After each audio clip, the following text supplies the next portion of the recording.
What the Tech is sponsored by Hover.com. Domain names made simple. Go to gfq.hover.com and get 10% off your entire purchase.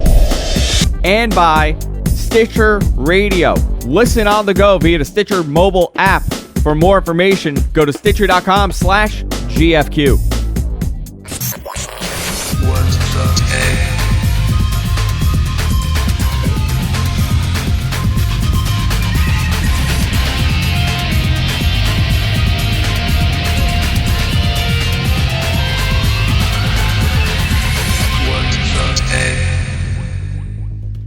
Welcome everybody to another What the Tech International Edition. And I'll tell you guys why. Paul Thurrott is broadcasting from a bunker somewhere in France. How you doing, Paul? Good. How are you? How's France treating you? It's very good so far. It is what time over there? It's about 11 o'clock at night? 10 o'clock. 10:13. About 10:13. You're sitting down and doing a podcast with me. I'm in New York. It's 4 o'clock in the afternoon. Nothing has happened here, by the way. Nothing exciting has happened in technology. Yeah. I'm glad you're enjoying your vacation. There's no Microsoft news. There's no Apple news. No reason to be home. And I'm having a glass of wine to enjoy this night with you. As am I. What kind of wine are you having? It's Beaujolais. Any good? It's pretty good. It's okay. After like the sixth one, like nobody's counting. It's all the same after that. Right. But this is What the Tech. We're going to be going through things happening in technology, not necessarily news, but today we are going to be talking about news. Before we begin, I want to remind everybody, you can go to our website, guysfromqueens.com, and catch any portion of the show that you missed. We archive everything in podcast form, audio and video, on our website at gfqnetwork.com, and you can subscribe, of course, on iTunes, on Zune, everywhere you can imagine. So, Paul, you left last week, and I want to go down this trip with you because it's a long trip. I mean, it's not like going from like East Coast to West Coast. Was it? I know. Good. I mean, how was it for you? You know, it worked out. There are levels of stress when you travel, right? Traveling in general is stressful. Traveling with my wife is more stressful. Traveling with my kids is more stressful. And then you add Europe onto that, multiple legs, that kind of thing. It's hard. And it was weird too. We do a home swap every year. We usually do it with somebody from Europe. So we've got a family from France living in our house now, and we're living in their house. And a lot of times, for whatever reason, the people that we've done this with, maybe it was the first time or one of the first times, and we've made a point of being in town when they arrive, and we show them around, and we have dinner with them, and make them. And then we stay in a hotel that night. Yeah, so they're in our house, so we leave. So I mean, because that was the deal, and so we stay in a hotel that night, and we go to the airport the next day. But they came in a little early, and we left really late, but we didn't leave till the next day. We had a weird day in Dedham where we just were killing time. It was very strange. Were you all living together? And, was it like a bizarre Brady Bunch?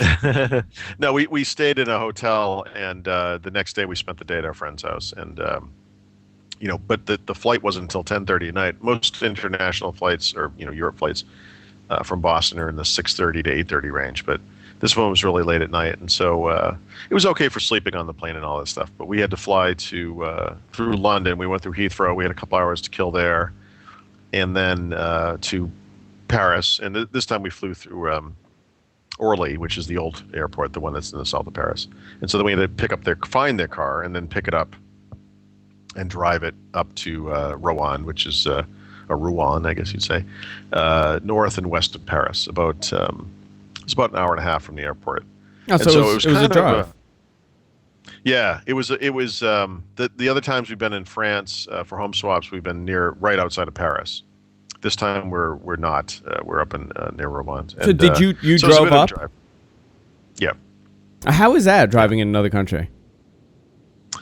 Normally it's fine. I mean, actually, this place is strange because this is a very small town that we're in, and Rouen is a very old, kind of medieval city, and everything here is like one-way streets, really tiny streets, and everything's packed very close together. Cars are all over each other, and that stuff's been interesting. It's a little bit like going to Ireland, or like the way Ireland used to be, although you're not driving on the other side of the road. So, Yeah. yeah. You know, Interesting. I actually had a question for you, and a couple of viewers were wondering this too. But what do you take with you? I know you're on a Windows 8 tablet right now. Yeah. The only reason I brought I try to travel light, but the truth is, when you're gone like I'm gone right now, I'm gone for 3 weeks. I mean, I have to bring some semblance of my office with me, right? And so I brought 2 Ultrabooks, and frankly, one of them is just kind of a backup. I mean, they're so light, it's like, what the hell? Just bring 2 of these things. And I also brought the tablet. And I brought the tablet because it's touch-based, and we're finishing up the book, and I may need to do some things on a touch-based machine, and for whatever reason, it actually worked out well for this tonight. But I was kind of hoping I wouldn't need to use the tablet. It was, again, just a backup. I tend to bring too much stuff, and I try not to be compulsive about it. We talk about this sometimes, the compulsiveness of technology. Of what you take, yeah. Yeah, I mean, I put an international data plan on my phone before I left, and so I bring the phone. But I have a couple of other devices I bring with me that I will pretty much never use. That sit in my bag that maybe are old phones that I use as MP3 players, that kind of thing. But I have a Kindle device. I brought that Nexus 7 with me as well. So I had kind of a heavy bag, and of course you have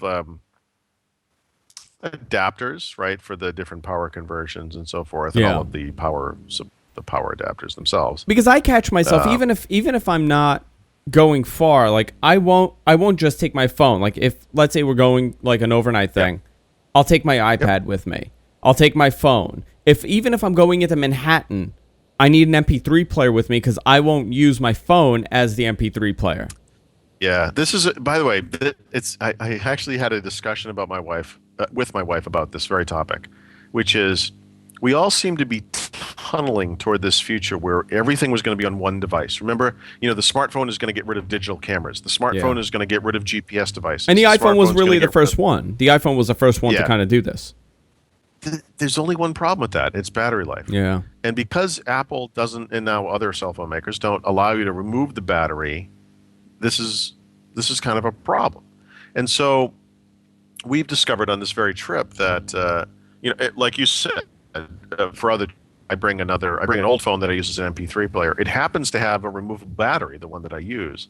And so in this case, I actually do bring an extra battery. Although, for whatever it's worth, I never even turned it on, on the flight. I never even used it. Yeah.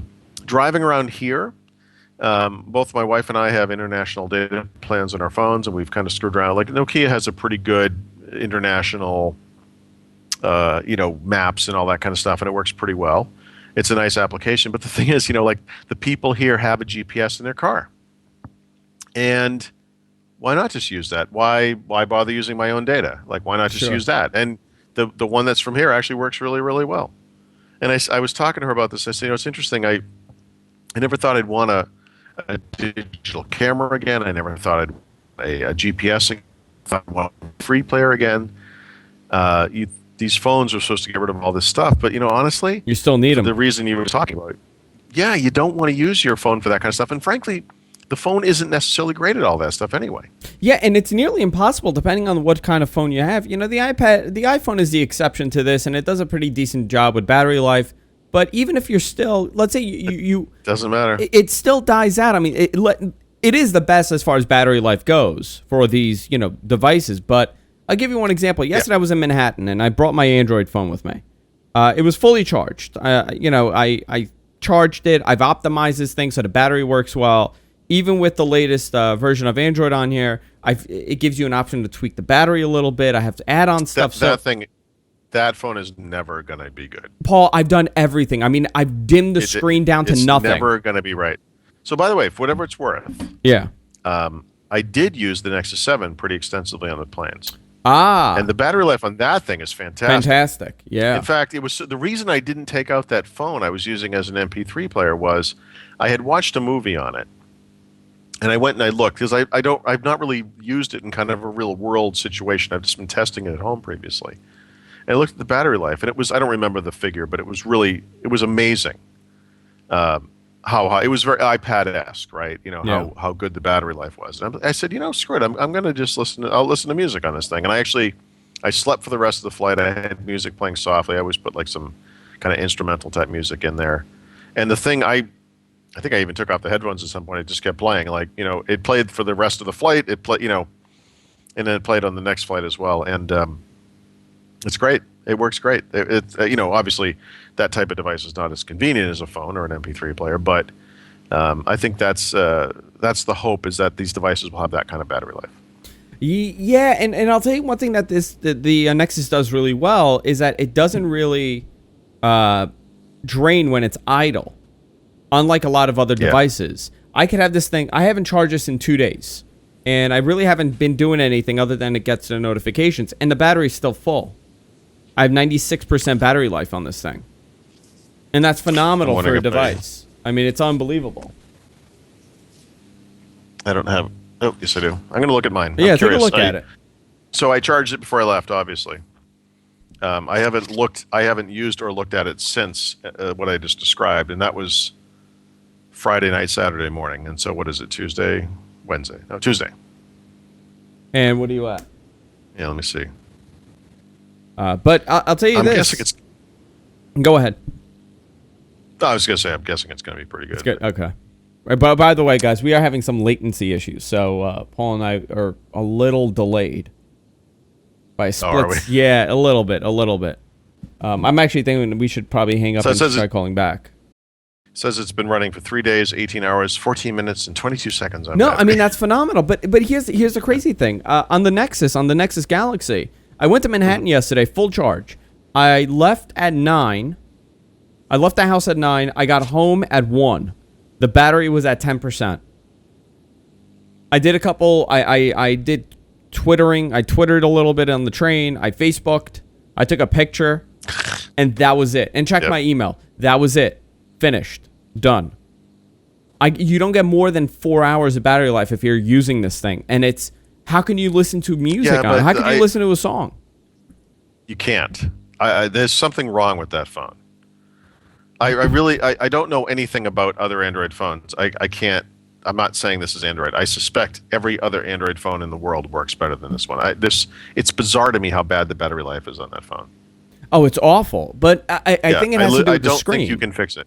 They Really? say it's a screen. Yeah, they're like, oh, it's a screen size. But if you look at the screen size on this Galaxy, on the Nexus 7, it's a gigantic screen. But and the battery life, the battery's larger. But if you look at the comparison of screen to battery, I'm sure it's the same equation. Same ratio of screen to battery life, and it's awful. Right. I think it's just the way that the phone is optimized, and they don't do a good job at it. I think there's something wrong with it. It could even be something bizarre, like it's an early generation LTE antenna.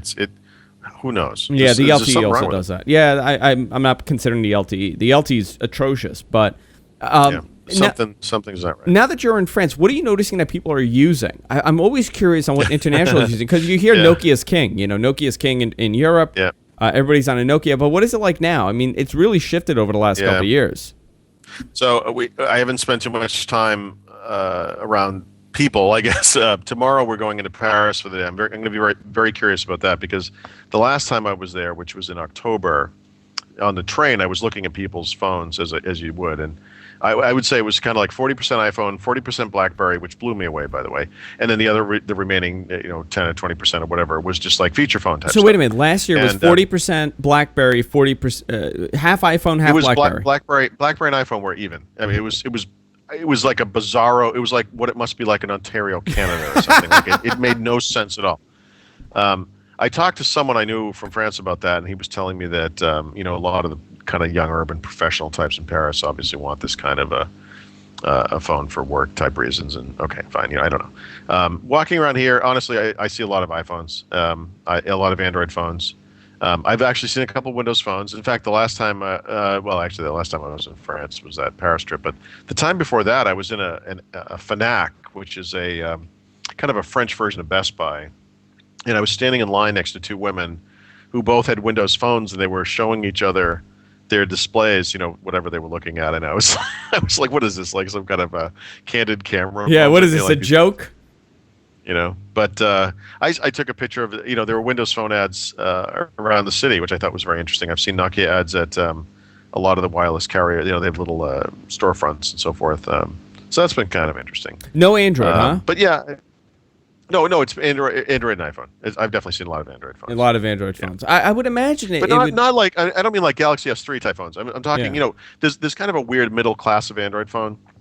Sure, where like the I don't know the Resound. name, there's some. It's probably a year and a half old or something, but everyone has one for some reason. They get them free, or something from their wireless carrier. I have no idea, but there's a lot of that stuff here. Have you noticed? Is it? Are they on? Yeah, I was actually going to ask. How many service providers are there over there? Do you know? Is there like one Yeah, big there's a one, like lot. how we have Verizon? Like, what's their big one?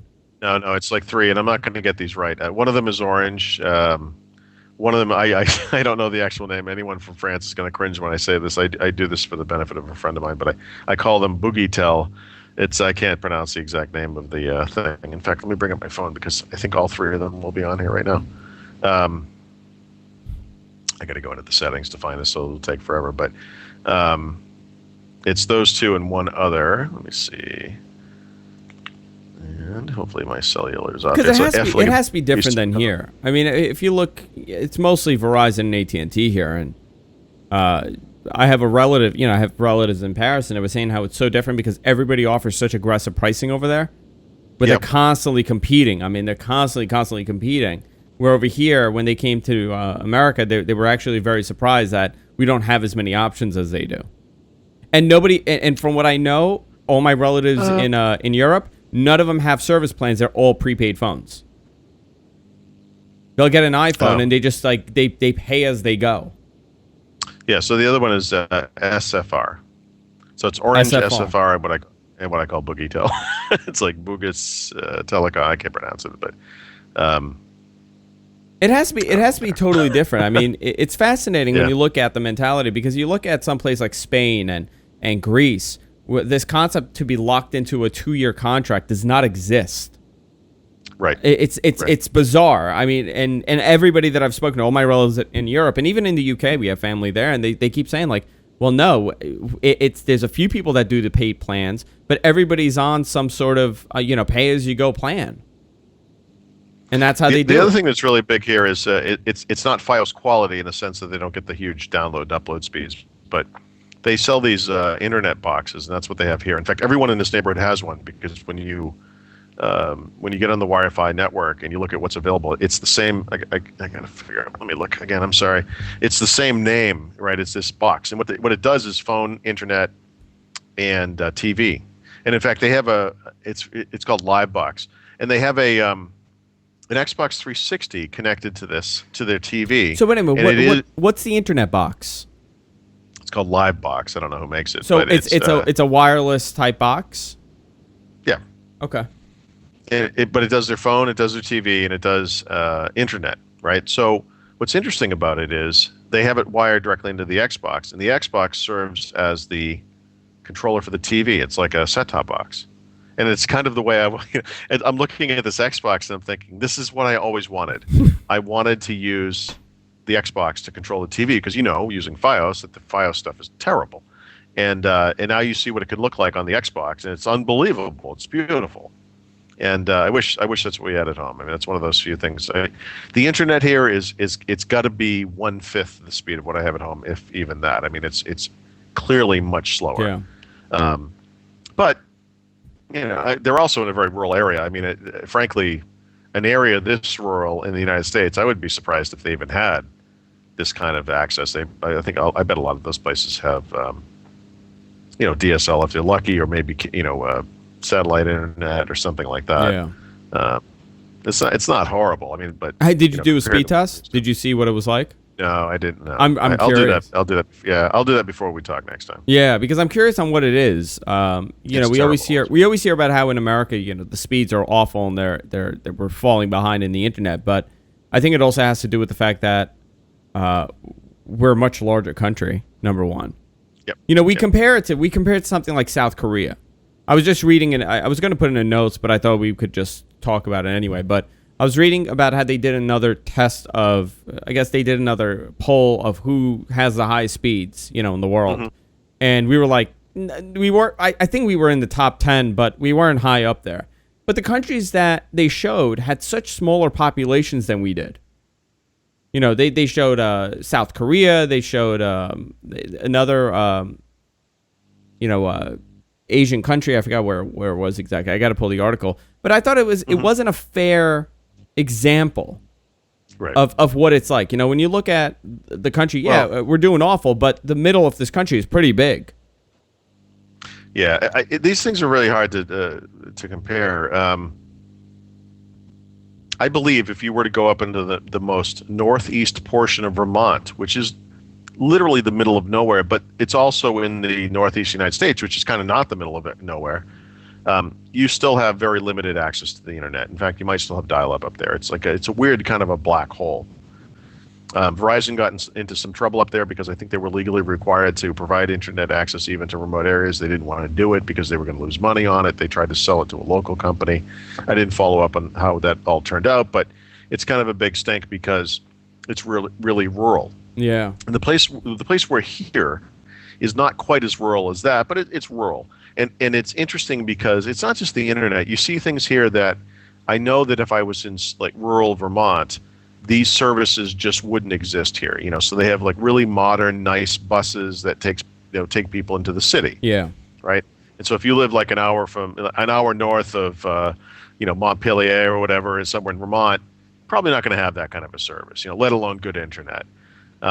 And it's weird because there are differences like that. I mean, that said, like where I live, and because you can get it too, you can get something like Fios where we are, and it's awesome. And they don't really have that here.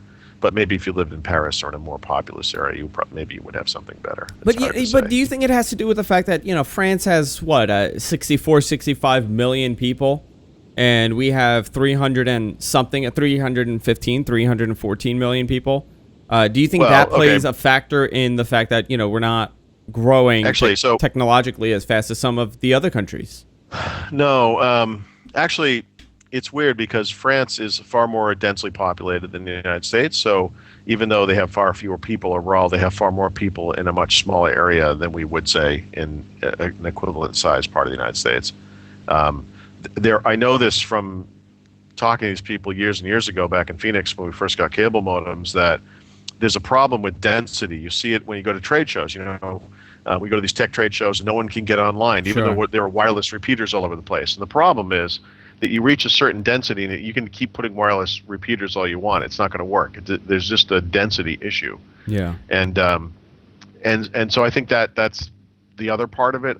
But I think that you see this, as you talked about, I mentioned earlier how the roads here and the passageways are very thin and small, and these people grew up in this place. This is what it's been like here for a long, long time. So they're used to this stuff. I mean, this is the way life is here. So I think these people make do with this kind of situation, whether you're talking about internet or driving around and riding, whatever it is. So it's just a different thing. I think we as Americans expect everything. We want it cheaper than it can ever possibly be. I mean, a lot of the things we do as Americans are kind of broken because we don't understand how much our food costs because we're not really paying the right cost. Yeah. Food. Well, so also we just don't get it. Yeah. Also, if you look at the argument, I have FiOS. The guy across the street doesn't have FiOS, and he has Time Warner, and he has a fraction. He's getting 3 megabits upload while I'm getting 65 megabits upload. Yeah. No. I mean, there's for a normal person that may not matter, right? Yeah. I mean, I don't think my parents would ever notice the nuance there, even though it's a huge difference, because what they're doing online doesn't matter, I don't know. It's hard. It's not really a one-to-one comparison. Like I said, the internet here is really bad right here. Then again, they're doing phone and other, the TV, and the TV seems fine. It looks great. They have an HD TV. It looks good. I don't know. It's hard to compare these things exactly. Yeah. I do want to take a little break, and I want to disconnect with you again, and I want to reconnect, Paul. Okay. To move on to something that was announced today, we saw Outlook.com a preview of their new email service, Microsoft's new email service. This is considered their answer to Gmail. I signed up immediately, and I kind of like it. I love it. It's first of all, it's much better than Live, Windows Live and Hotmail. They've done a really good job with it. But I noticed a few things that I'm sure they're gonna fix in the long run. But before we get into what it is and what's going on, what have you noticed? So when you add your contacts, it doesn't recognize your Facebook. Like you can link your Facebook contacts, you can link your LinkedIn, you can link your Twitter. Yep. It won't consolidate them. Like if it sees Paul Thurrott on Facebook and Paul Thurrott in my Gmail, it won't combine them for me. Okay, that will be happening. Okay. If it's not happening for you now, you know that you can link them manually, right? Yeah. Okay. I mean, and some of them, like some people, it says like Facebook, Google, like it'll give their information, but and then I see them doubled again under Facebook. So you might have noticed in my write-up of this, I used you as the example. Yes. In people, and the reason I did that was because I knew you wouldn't care if I put your email address in something, right? Yeah. And also because you had multiple connections, right? So I connect with you through Hotmail because you're in I use Hotmail as my primary email address, and you're in there as a contact. We're connected on Facebook, as you know, and we're connected on Twitter as well. And so you get that kind of aggregation, right? Which I think is the strong point of this. I pulled it up on the screen, by the way, Paul. Okay. Yeah. And so there's more coming here. I mean, it's kind of hard to explain this if you haven't seen, say, like the Windows 8 People app. But if you're familiar with that, or if you're familiar with the People Hub on Windows Phone, you know that those two things also do a similar kind of aggregation and have similar capabilities around linking and unlinking contacts. And so the issue you're having is one specific thing where, maybe there are two Andrewsarians in here and God knows why they didn't connect them, but they did. And so there's a way to link those. And then there might be things where, for some reason, this happened to me with a friend of mine, Dave. I can't explain it, but it commingled his contact card with this guy, Brandon, for some reason. And I have no idea how that happened. But for some reason, it was seeing those guys as one person, and I was able to unlink them and kind of fix that problem. So I guess it might be a bug in it that it didn't, because I'm looking here and some people are linked and some people aren't. So I'm just curious on how that's going to work. But I'm going to play around with it some more. The other question that I had, Paul, is why not Bing.com? Why not have Bing email? So they did not tell me specifically why not Bing. What I was told was that they looked at all kinds of things, including some obvious ones. So I assume Bing was part of that.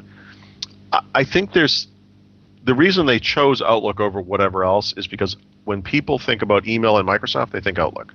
And I don't personally agree with this, but I was told that most people have a very positive connotation with Outlook, and that they like Outlook.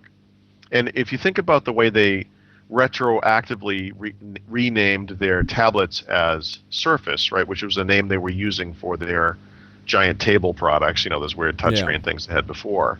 This is similar to that, where Outlook was being used for something else before and still will be used for that. And it just sort of makes sense. Like, it's email, it's Outlook, that kind of thing. I think for Bing, I'm just speculating, but I don't think everyone is sold on that as a great brand name. And frankly, it wouldn't surprise me if Microsoft either rebranded that or even in kind of an extreme way got rid of it. With Bing? Yeah. I don't think Bing has really resonated as a brand. I think it's done better than all their other attempts. Yeah, but that's kind of a low bar. Yeah. That's fascinating. That's just speculation. But what do you think? What do you think the problem was? Why didn't it do as well as they hoped? There was a significant percentage of people who heard that name and thought of a character from Friends, even though the show had been off TV for like 10 years. Chandler Bing, yeah. Yeah, right, yeah. Which is strange. Yeah. That's part of the problem. Brands are hard. I mean, it's important to remember that you don't just stumble onto these things really well. I'm sure they did a lot of research, and I know they wanted to turn it into a verb. Did you Bing me? Did you? It's just hard to establish that kind of a thing. But could it be because they did not have a significant email client that, a Hotmail for all things that Hotmail was, it also has a lot of negative negative stigmas to it. For example, all of the negativity around Hotmail though is around perception, right? Yeah. People see it as like an AOL type thing. Like only the newbies, or the Get noobs Hotmail. would ever go to Hotmail now. Those people with their out-of-date perceptions don't understand, because they don't use it, that Hotmail has in fact improved dramatically over the years. In fact, even though it was not necessarily the prettiest thing in the world, it was in many ways much more efficient than even Gmail, which everyone kind of holds up as the gold standard for this kind of stuff. And so I think they could have, done this look and feel thing and called it Hotmail, and people would have been like, And how many times are they going to repackage Hotmail? I mean, that's the thing. Yeah. And you have one thing that it did, which I found fascinating, and I guess it was a bug when I first initially signed up, because I was on the phone with somebody and they told me about it and they were signing up. When I went to go put in, my email, I did andrewzarian@outlook.com. It wouldn't give me the Outlook option. It was telling me either you could do Live or you could do Hotmail. You can't do Outlook. There was nothing for Outlook. I think that was, yeah. I tried it like 4 or 5 times and finally it gave me the Outlook option. It only said Outlook. Yeah, it was. They were turning the switch. That's all it was. Are they phasing out the Hotmail addresses and the Live addresses? If you have those addresses, they're not getting rid of them. Okay. You can keep those. There are going to be people that just want that, right? Because it's a continuity thing. They're not going away. There are 2 things you can do that are kind of interesting. You could convert, which is not a good thing to do right now. I'm already getting email from people who are experiencing issues with this. So it doesn't make sense, but they have added the capability to actually change your Windows Live ID with this release, or the Microsoft account, where you could take an account, like I have Thurrott at hotmail.com, and I could go in there and say, you know what, I want to call this Thurrott2 at hotmail.com or something for some reason. Okay. I could actually make that change. Or I could change it to Thurrott at outlook.com. A better thing to do would be, let's say you have a Hotmail or a Live or an MSN account, whatever it is you can go into that account. You could access it through the outlook.com interface, and you could make a new email alias. Okay. And choose that. For that alias, choose a new outlook.com email address. So I'll give you my issue. When I signed up for, I guess, my Xbox, I signed up, I guess, for a Live account, and my email address is my speakeasy.com email. Yeah. So okay. all my Microsoft, accounts are now, whatever at speakeasy.net. Right. Because I had Speakeasy Internet. It's not a Microsoft domain. It's not a Microsoft domain. So it gets a little, I feel like I'm missing out because I don't have a Microsoft domain, but I don't want it to be Speakeasy. I would actually like to say, okay, you know what? Convert everything over to this Andrew Zarian at outlook.com email address. So I've not looked into this yet. I apologize. That's something I need to look at. Ultimately, what I would like is I have a domain that I want to use for, originally I planned to use it for Hotmail, but I will use for outlook.com now, where it's a personal domain, and I want to use that. Now, Hotmail supported custom domains, in addition to what you're talking about, where you have a third-party email address that you're using as a Windows Live ID. Mm-hmm. I assume that Outlook.com will as well. I haven't looked at that yet, so that's something I need to look at. You know how it happened? And I think this was in the early days. When you signed up for MSN, you had to give them your email, and it made your email your username. Sure. So that was the problem. The reason I'm using Thurrott at hotmail.com is because back when Halo 2 was still a brand new game, I signed up for Xbox Live or whatever, and that was the Hotmail address I had because you needed one. That was your Windows Live ID. And it's always been very hairy, and I'm scared because I have, several years of Xbox Live achievements. I've had Zune stuff associated with it. Purchases I've made are associated with it. My Music Pass is associated with it. There's all this stuff. I'm nervous about changing that. I've heard from people who have changed. They saw Outlook.com, they got excited, they changed their account over. Windows Phone stops working because one of the things you do on Windows Phone is sign in with your Windows Live ID. So I guess we need to exercise some caution on that stuff. I will look into your specific issue because I think what you're talking about is something that a lot of people are seeing or experiencing. In other words, you have not a Hotmail or Live or MSN account. You have a third party, whatever it is. It may not even exist anymore. And can you convert that to something at Outlook.com? Yeah, I would love to know that. Right. I'm going to find out. It's hard for me now because I'm away, but that's on my list. So I will get to that. The other thing is that Apple suffers from the same exact problem with their mobile me stuff, because initially when I first got my Mac, and Right. my wife got it actually, and I ended up using it. She signed up for mobile me, so she has Jessica Franco at me.com. Mm-hmm. We haven't paid for me since the first year because we got it for free. So that email address does not exist. That's associated But to our it's to our. still but is it for your purchases though? Yes, that's the problem. So all my purchases are linked up with that, and there's no way to change it over. Right. I have the same issue. So I have a live.com account that I inexplicably is used for my iTunes purchases. It's not the me.com account I did have as part of Mobile Me, nor is it, actually I still have it for, what do they call it, for iCloud. But yeah, I know exactly what you're talking about. It's the same exact problem. It's weird because it exists in kind of a weird nether realm. In other words, you think of it as an email address because it's something at something.com. Yeah. But the truth is it's not. It's just an account. Yeah, In other words, I have something that's like at live.com that is the username of my iTunes account at Apple, which is like, what? Yeah, it's even though I don't use that account on live.com for anything. It's exactly what you're describing. Yeah, so I'm really curious to see how that works. The other question that I had for you, and I know some of our viewers probably have the same question. One thing that affects that really messes up your contacts list in Google with your Android phone is the fact that it's 75 by 75 in Gmail. And that is the image that will always sync. No matter how big of an image you send to Google, they'll convert it over to 75 by 75. Do you know what Microsoft is doing with this? Because if you're syncing images to your contacts list, for example, in your people, what's the specific resolution of each contact? Okay. I know it's a I don't question, know, but it's weird. So obviously, when you're commingling accounts, things get a little hairy, right? So let's say you have a I got to make this one up because I really don't know. Let me think about this. That's not a good example, but let's say I only was connecting to you with Facebook. Okay. And what I wanted to do was add a new email address, like a second email address to you. Okay. This is a completely made up example, but it would say how this works is going to differ between Outlook, Outlook.com, Windows Phone, and Windows 8 People app, whatever. But basically the same deal. It will say something to the effect of, we cannot write this information to Facebook, so what we're going to do is create another contact in Windows Live or in Hotmail or Outlook.com, whatever, with the same name.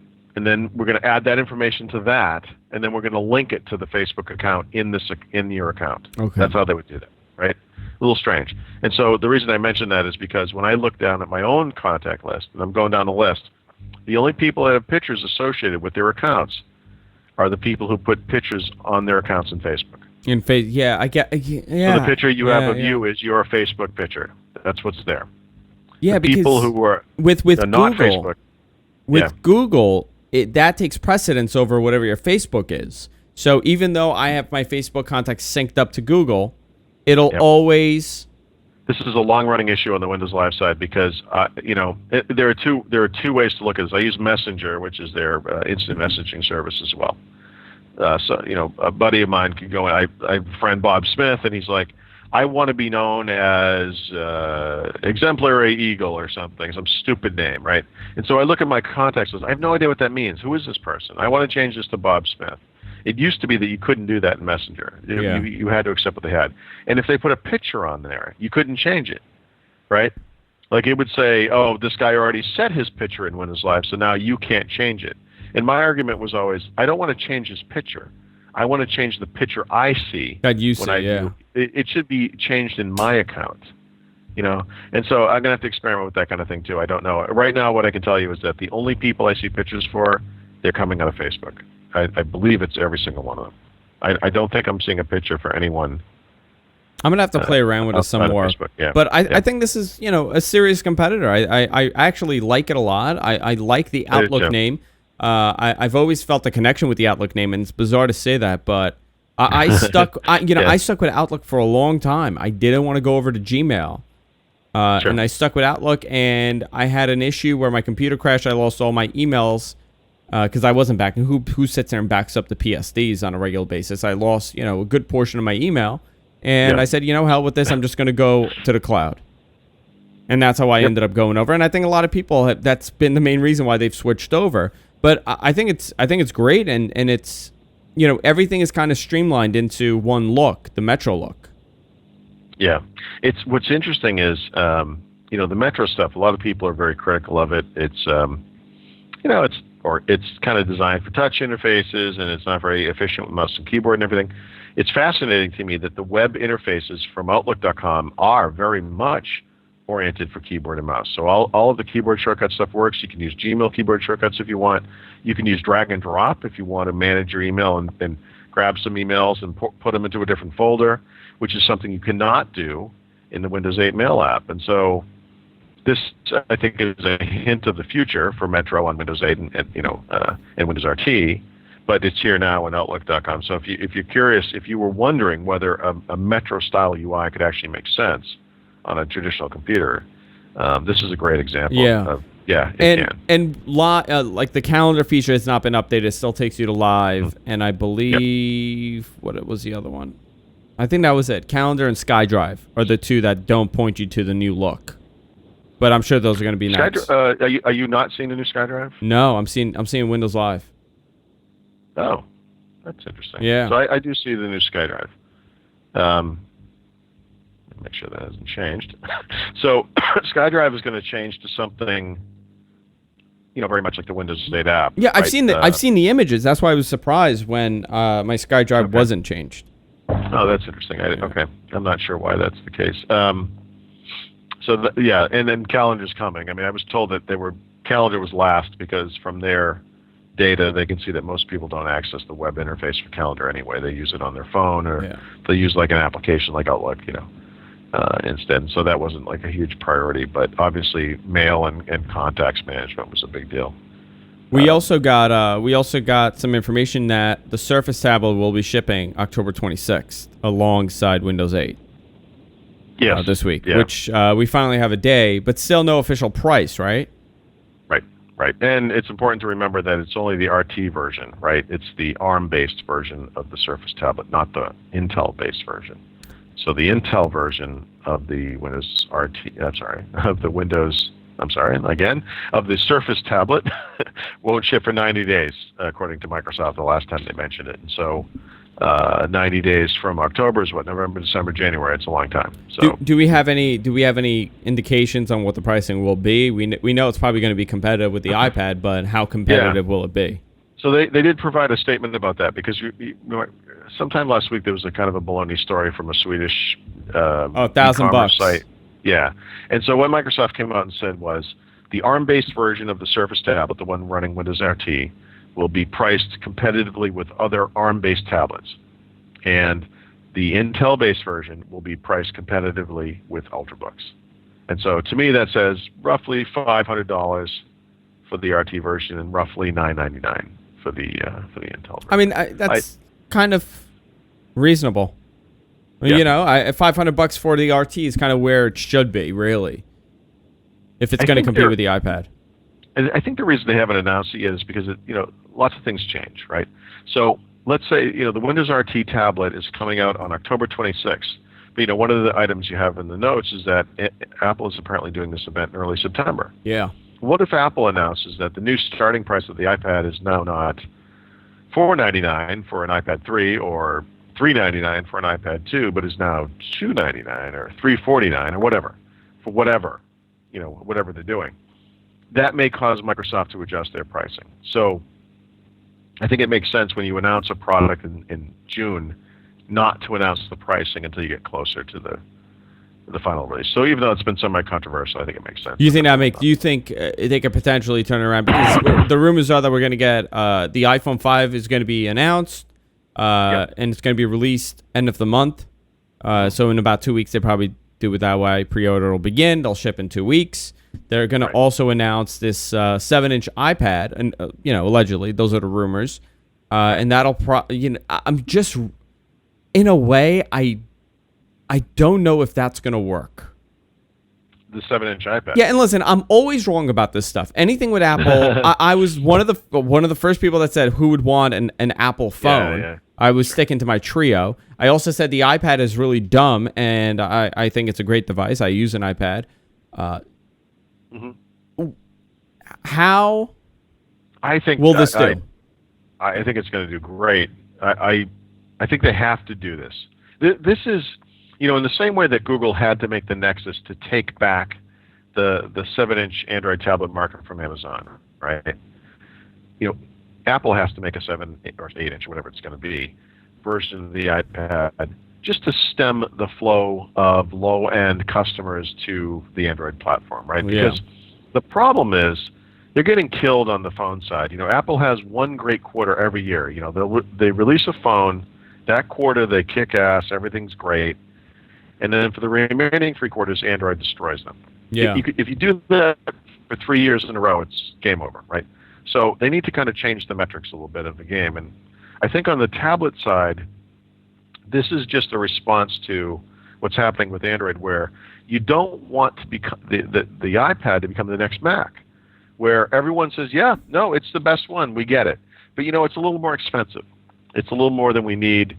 We're going to go with the cheap one. But see, it's not expensive if you look at the pricing for every 10-inch tablet on the market. When Google's, Android is releasing, Motorola, let's say, is releasing a 10-inch Android tablet that's not even half as good as the iPad. It's not. In the same way that I'm comparing a 7-inch tablet to an iPad, it's like comparing an iPad to a computer. It doesn't matter that they're not identical. They do sort of take customers from each other, right? There's this overlap. I mean, in the same way that many people could use an iPad instead of a computer, many people be like, I could actually use a 7-inch Android tablet instead of an iPad and save like 65% in the process.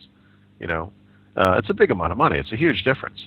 But here's my issue with this. Will the perception of the iPad change because there's a 7-inch iPad? Will it be, it's the crappy iPad, or will it be, it's the cheaper one? Will it take away sales from the 10-inch iPad? That's also another problem. They already have a small iPad. It's called an iPod Touch. It's just a really small iPad. I mean, this iPad, this little iPad Mini, whatever we call it, sits very neatly, I think, between the iPod Touch and the regular iPad. I think this is just completing the picture.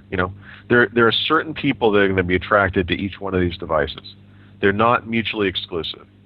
By having a choice in that size and also in that price range, Apple will prevent a certain amount of exodus to the Android platform, and that's really what they need. They need this, I don't know. I personally don't think it doesn't have to be $200. It could be $300. I don't think the people going and buying Androids would be potentially buying an iPad. I don't either, until they can get an iPad for $249. In other words, the problem is the iPad is expensive. I know that other tablets are that same price, but $500 is a lot of money. The average selling price of these things, which is $685 or whatever, it's a lot of money. It just is a lot of money. I think for a lot of people who were buying computers in the past, they could say, you know what, well, I'm gonna buy this thing and I'm gonna use it for 5 years, and it's a productivity machine. I'm gonna get work done. I'm gonna balance my taxes. I'm gonna do this and that. They can make all these cases for it. The iPad, you can kind of make that case, but I think a lot of people kind of know that's baloney. Like, I think a lot of people look, I'm doing this because I want it. It's and no offense to Apple and its many fans, but Apple designs these things to be obsolete a year later and to be replaced immediately. I mean, they're banking on repeat buyers, whether they can afford it or not. And listen, nobody else is able to pull off what they're doing. They release a Retina displayed, laptop. And everybody that bought a laptop the year before is going and grabbing another one because it's the latest and greatest thing. It's a great conditioning. You don't see that with anybody else. No, they're genius at it. Nobody went Mac because of the Retina display. Nobody. And then, by the way, I know I'm going to get an email from someone who did do that, but I mean, relatively speaking, nobody. The people who bought those computers are people who are cringing for the next chance to throw buttloads of money. Sure, at Apple, sure, you know. and you know, That's all. I do it. I get excited every time there's a new Apple product that's released. Yeah, sure. and I know. Listen, and every time there's a new MacBook Pro, I get excited. I'm like, wow, you know, this is great. I personally feel the last release that they had, the last big Apple announcement, was a total botch, and it showed the inconsistencies in the company. Now that Right. Steve Jobs is not there. If Steve Jobs was still running the company, would we have had the Retina displayed MacBook Pro come out, but still have the existing old MacBooks on the market? I don't think so. It's so bizarre. Well, Apple's strange, and they're a strange company. The MacBook Pros, the non-Retina display MacBook Pros, are like the years old designs.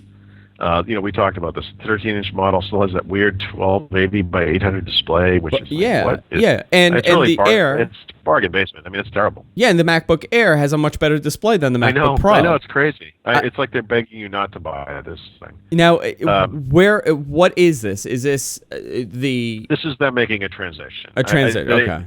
Yeah, eventually the MacBook Pro is going to look like that Retina, across the board. There's no doubt about it. But I mean, that was a bizarre move. I was very confused by it.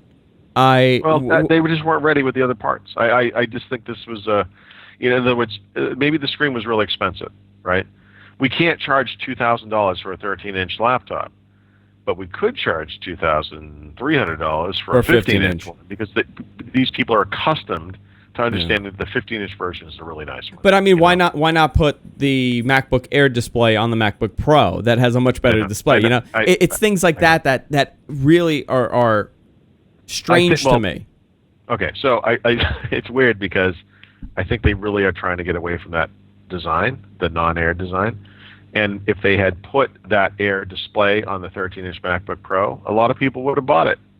And I don't think they want a lot of people to buy that thing. I think they want to get people into these really thin and light designs. And so they threw those things out there because there's obviously some percentage of customers that want it. But for the mainstream person who walks into an Apple store, they're going to be looking, here's this big, heavy, clunky thing that has a kind of a crappy display, or here's this light, beautiful, wonderful thing. And, 9 times out of 10, the average consumer is going to choose the MacBook Air.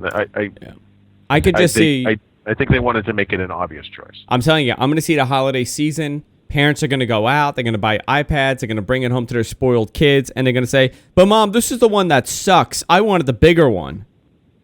Not to be a jerk about it, but I mean, it's worth noting that in the last quarter, Mac sales only grew 2%, which is roughly what the PC industry grew. And it was a quarter in which they completely revamped all of their laptops.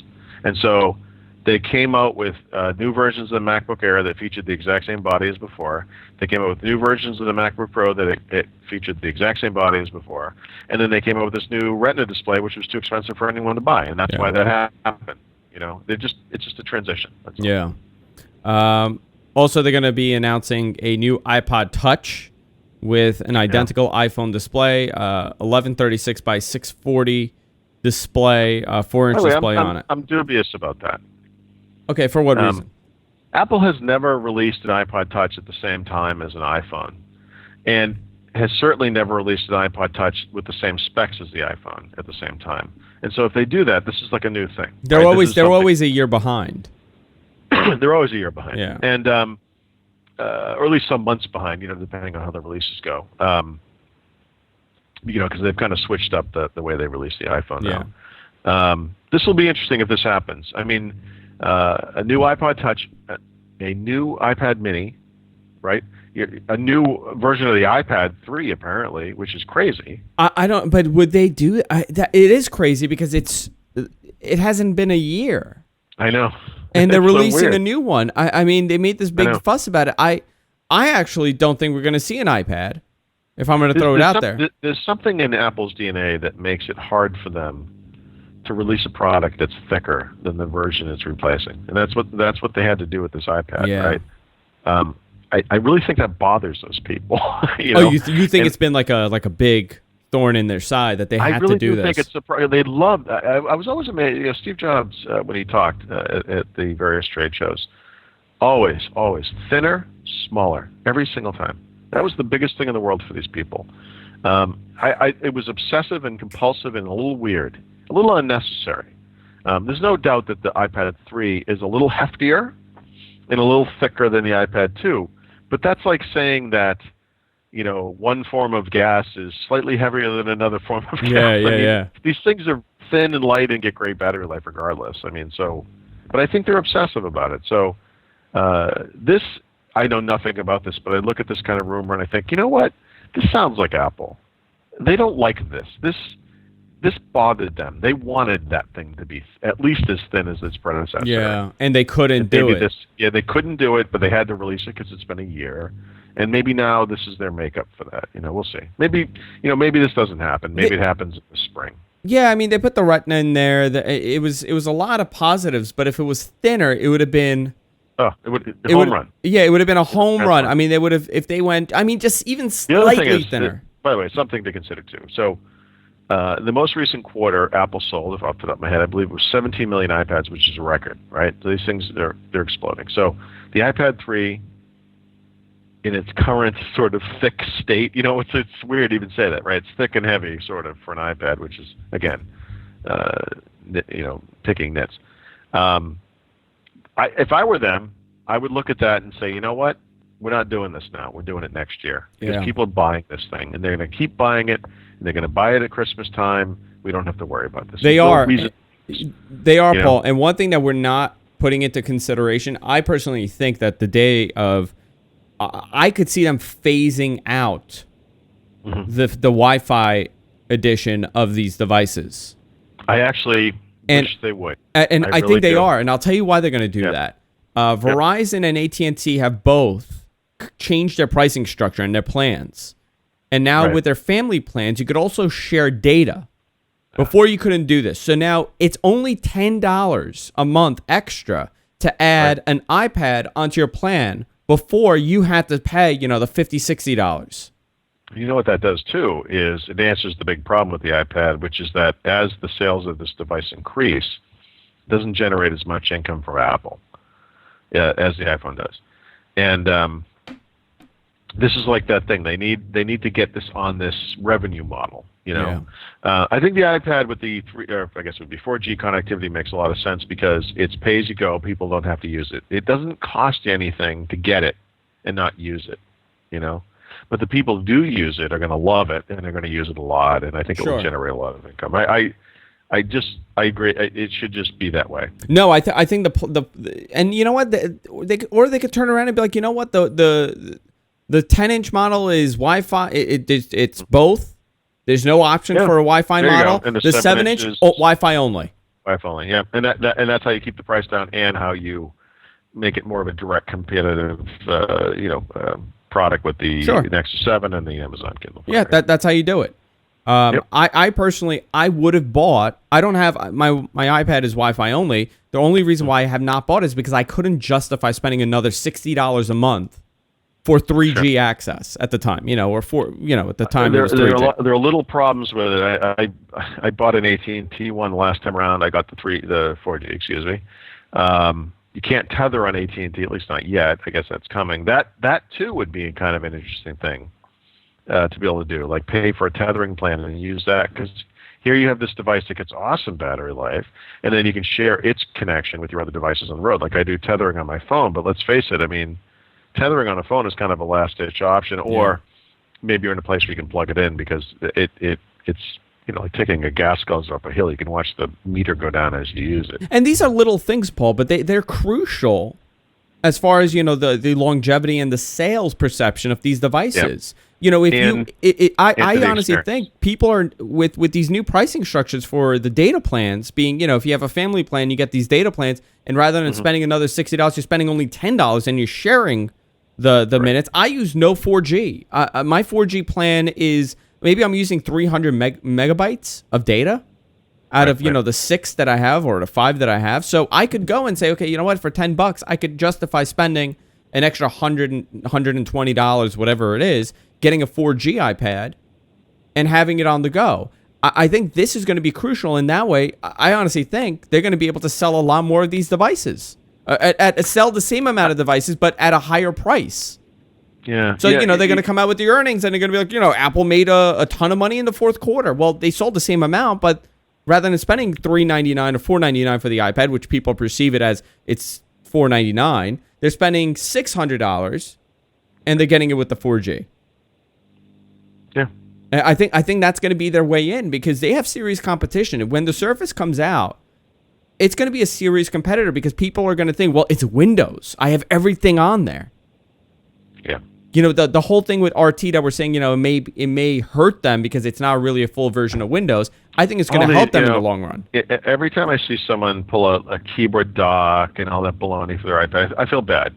Because they're taking something that was elegantly designed for a certain thing and they're melding it into something else poorly, you know? Yeah. The big advantage that the Surface and other Windows 8 and RT tablets are going to have over the iPad is that they were designed for this exact thing. And it's going to be very interesting to see whether that takes off with customers, for one thing. We don't know that. But how those things do compare. You know, the experience of typing in Word on a Surface tablet versus typing in some goofy iPad app that maybe can sort of save as Word, and maybe it integrates with Box.net or Dropbox or some stupid thing. And it's like this weird homebrew solution you have to do on the other side. And I'm going to be curious to see how those two things compare. You know, you can task switch on a Surface keyboard. I'm just saying, you know, it's like the simplest thing in the world, but it means everything to someone who's trying to get something done, you know, and it's something weird that you just can't do on an iPad. I have no idea why. And again, I before we wrap it up, I guess we'll skip over the 10-year game because we really went into this. But I do want to say something that I got an email about, and I've been screaming about the fact that in order for Windows 8 to be successful, as far as a home run successful, it really relies heavily on the hardware it's on. And I'm really concerned with the fact that if this is on lower end hardware, how is the Windows 8 experience going to be for them? And I really worry about this. We saw Microsoft, we saw some leaked images. I don't know if they were leaked or official releases of the hardware that they're releasing as far as trackpads go, their new mice, their new keyboards that they're releasing alongside Windows 8. And I think they understand the importance of the apparel that you're using with it. Right. I'm just really concerned that, you know, you're going to go into a store, you're going to buy a lower-end Acer, and it's going to be awful for you to navigate. I'm actually not super concerned with this, and there's a couple of reasons. One is that the notion of what constitutes low-end hardware has changed dramatically. So when Windows 7 came on the market, low-end hardware was a 1 gigahertz Atom processor, single core, 1 gigabyte of RAM. It was a crappy computer. It was really bad. A lot of people bought those crappy computers because they were $200 or maybe $300, $400, somewhere in that price range. And it was perceived as kind of a low-end way to get it, you know, maybe a second computer, or sadly for some people, an actual computer that they replaced another computer with. I still see these. It's interesting when you travel around. There are still some people who travel with these kind of netbook computers, and they bring them because they're light. But not even the netbooks. Let's talk about, you know, there's a lot of $399, $299, 15-inch laptops. So as far as new, I can't help computers that are already in people's houses, right? I mean, those computers are what they are. They're going to run Windows 8 okay, I'm sure. But as far as new computers go, you know, the thing that Microsoft does that a lot of people aren't aware of is that they have specs that PC makers have to adhere to in order to get logos. And so if you want to sell a computer that's got a Windows 8, you know, made for Windows 8 logo on it, you have to do certain things. And so those computers are actually pretty decent machines. And if you're going to do touch capabilities, it's not 1 or 2 touch points, it's 10 touch points. You know, it's a completely different kind of hardware. And so they're, you know, obviously it's always kind of a mixed bag in the sense that they can't go as radical as they want to maybe on some of these things, but a computer that gets a Windows 8 logo is actually going to be a pretty decent computer. You know, I think the wild card here is the ARM stuff, because we just don't know how ARM does. They're just not out there. No one has any idea, really, and Microsoft has been mum on this. We could be blown away in one direction or the other. I guess we'll see. We just don't know. So I mean, I know a lot of it relies on driver, but it's also the hardware in them. So are we going to see less of these $299, $399 laptops? No, I don't think so. They're just going to have to take the loss and put the hardware requirements that are needed. I honestly think that even a low-end computer right now, Microsoft, I don't remember who said this, but probably Steven Sinofsky, one of those guys. They were talking about the way that cell phones were evolving. and they said, we looked at these cell phones, these smartphones that people were making, and they have multi-core processors, a gigabyte of RAM, 32 gigs of storage.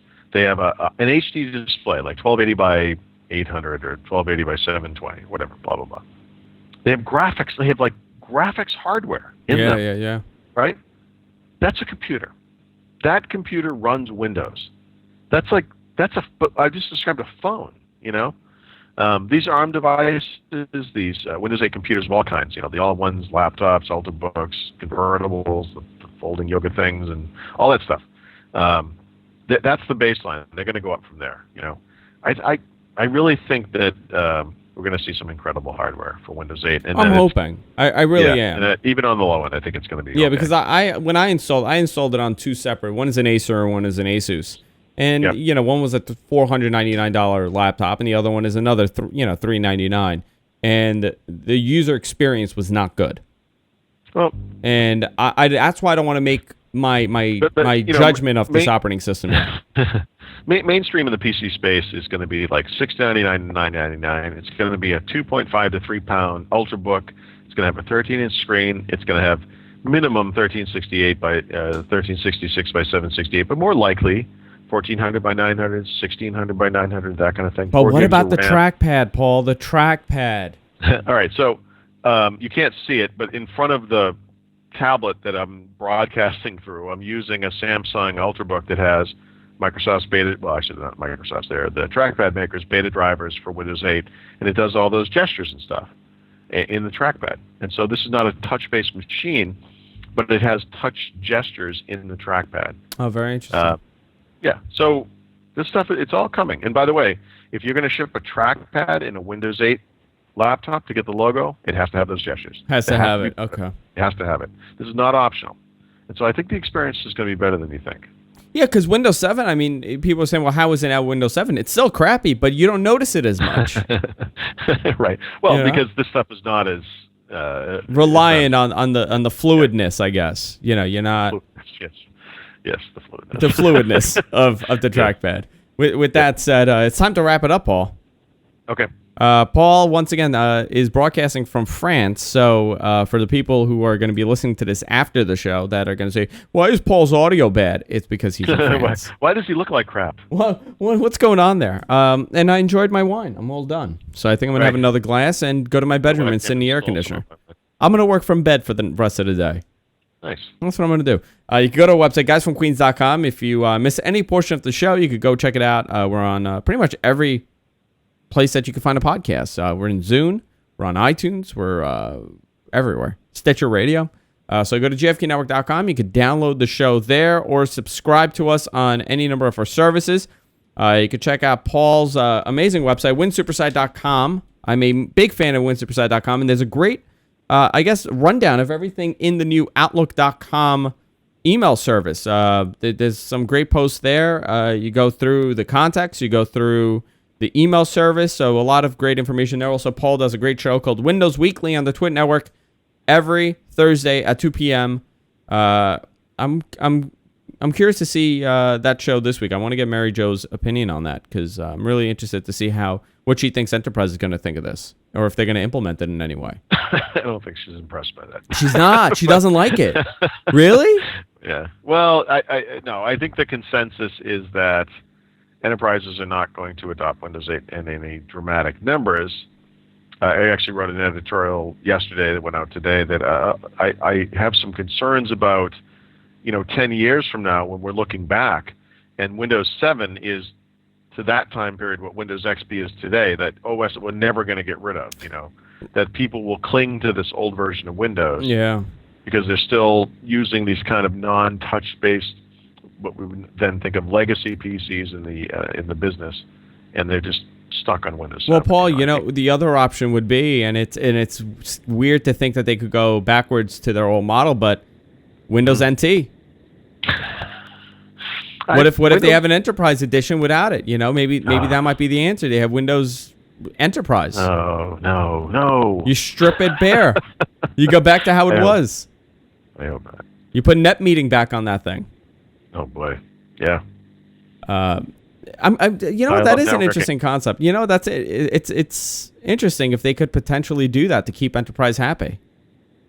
Well, yeah, there's an argument to be made that you have like a Windows core that goes out to all the groups, and that you have like consumer and business on different sides of the Yeah. fence, and maybe different UIs. And I mean, you it might doesn't need to do matter that. because the apps would all run, and the drivers would all work across all the versions. Sure, but I guess we'll see. I mean, listen, 1 year from now is going to be a very interesting time period because we're going to know what the reaction is, and the question is going to be whether it's like a Vista type thing, if it's somewhere between Vista and Windows 7, or ultimately if Windows 8 is successful. I mean, really, what you're talking about is it needs to be successful on these non-traditional device types. Yeah.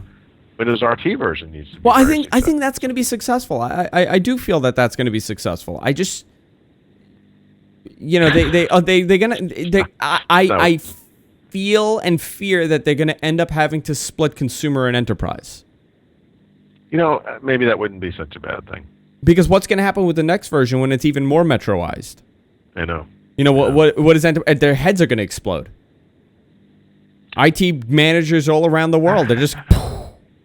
Well, I mean, if IT management goes the way it's been going, I mean, they may be ready to embrace this simpler new future anyway. I mean, less manageable. It's a very interesting time. 1960s free love kind of thing. I don't know. We'll see. Yeah, we'll see. Once again, you can go to winsuperside.com for all things Paul. You can follow Paul on Twitter at Thurrott. I'm at Andrew Zarian. Yeah, at Andrew Zarian on Twitter. I couldn't remember. Your Thurrott thing messes me up sometimes because I'm like, I'm at Zarian. I'm like, no, I'm not. I have a first name also on my Twitter. You can follow us on Twitter. And that's about it, guys. So thank you, Paul, once again. I know it's late over there, and I appreciate you hanging out and you doing the show and enjoying the glass of wine with us. Absolutely. And we'll see you all next week on What the Tech and